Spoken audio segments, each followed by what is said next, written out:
So no shade to other cities and credit where credit is due. This analysis or comparison, if you will, of Dubai airports and others around the world is simply spot on. A Dubai resident took to Twitter to share. So Dima Al-Alami, author of course, 48 Stories of Palestine, who we have been grateful to have on our show before, posted on an Instagram post highlighting how no airport beats DXB. That's right. And you know it if you've been through. It feels like home. She said, during the past 3 weeks, I've had the pleasure to travel to Europe and the US. And I have to say, nothing, absolutely nothing beats DXB Airport in terms of facilities and cleanliness, but most importantly, service and hospitality and the overall welcome that you get. She goes on to talk about how pleasant the staff are, saying, of course, whether you're a tourist, resident, or even a citizen, the second you land in DXB, everyone you encounter is welcoming, smiling, and helpful, from the porters to the facilities, cleaners to the TSAs, and especially the border control officers. And she is speaking facts. She's speaking facts. I know. You just go, it's the smoothest. The smooth. That is true.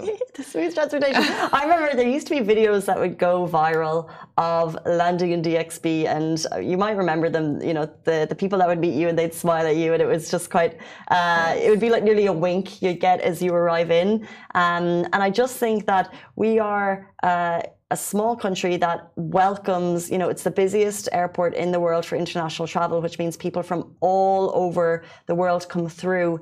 And, you know, there's plenty of things that could go wrong in terms of nationalities and things, but it doesn't happen. That's true. All you need to do is make sure that you got your paperwork clear and you're through, and the service is so smooth, and every single person is greeted with a smile, which I just think is a fair approach to the number of people coming through. I agree. And not only that, you know, like I remember as I would travel with my family, I would be so used to the smooth transition in DXB airport, and I would go to the other airport of the other country. I'd be like, oh my God, that is so ghetto. I don't like this. I would freak out. Literally, I would freak out because, you know, we're so used to the smooth transactions. We're spoiled. We're so spoiled. We really spoiled are. with clean bathrooms. I just like, you know what I mean? It's everything. The bathrooms. It's the biometric systems that they've got to get through. Like even when there's queues, they're so smoothly monitored. I remember, but it's been a change. Yeah. I remember when I first arrived, maybe 10 years ago, coming back, there was a backlog of people, and you'd be, especially I'd always come in like the Sunday night before school the next day, and there'd be a big queue, and it would be at like 12 a.m. I know that still happens, but it's just a much quicker process. Yeah.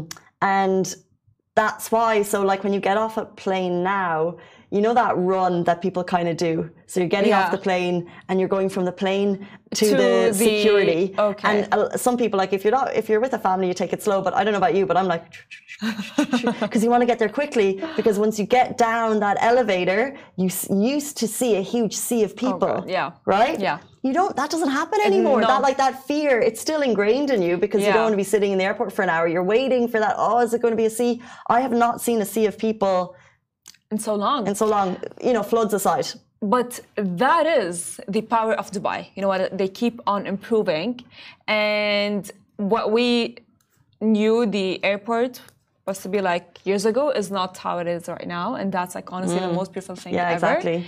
And just like, I mean, at this point, you know, like flying or going for a trip, you know what I mean, going to the airport has become a trip itself. Honestly, I enjoy being in the airport. It's like... So do I. I'm at 3 hours. Oh, you go in advance. Earlier, Really? Do you not? No. I mean, I'm like, oh my God, where's my passport? Where are my things? I forgot this. Really? Yeah. I don't see that in you. So if your flight's at 9, what time do you want to get there for? 8.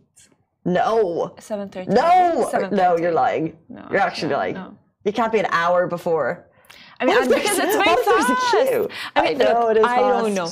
But the thing is, I'm like 2.5. I think maybe because like I've practiced it for so like maybe I'm just like used to it. And then, by the way, I'm never late.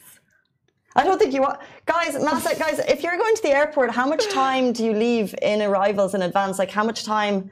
She's saying Farah gives an hour. 3 hours early, Massa, me and your dad are similar wavelength. I mean, I don't know. You guys say 4 hours because you go to the lounge. Fancy. I don't know. No, Ali, that was a flex. You go 4 hours for the lounge. Nice. My first debit card that I got when I came to Abu Dhabi was an FAB debit card. It gets you into the Marhaba lounge. It's great. Yeah. Oh, that's nice. Anyone watching on Cairo, when you go to the airport, how much time do you leave? When you go to the airport, how much time do you give in advance before your flight? 2 hours. Okay, two. You've got to give 2. Yeah, I mean, maybe I'm there, like, if I have a flight at 9, I'd be there maybe 7:30. You know what I mean? But everything goes fast and smooth. That stresses me out. Yeah. I mean, look, I've traveled with my family. So it's like, I don't know, maybe because my dad just like knows what we're doing. So that's why. I don't know. But I know I trust in Dubai airport, but yet I still like to allow that time because I don't like the stress of like if anything happens. I just like to take my time and then get a coffee.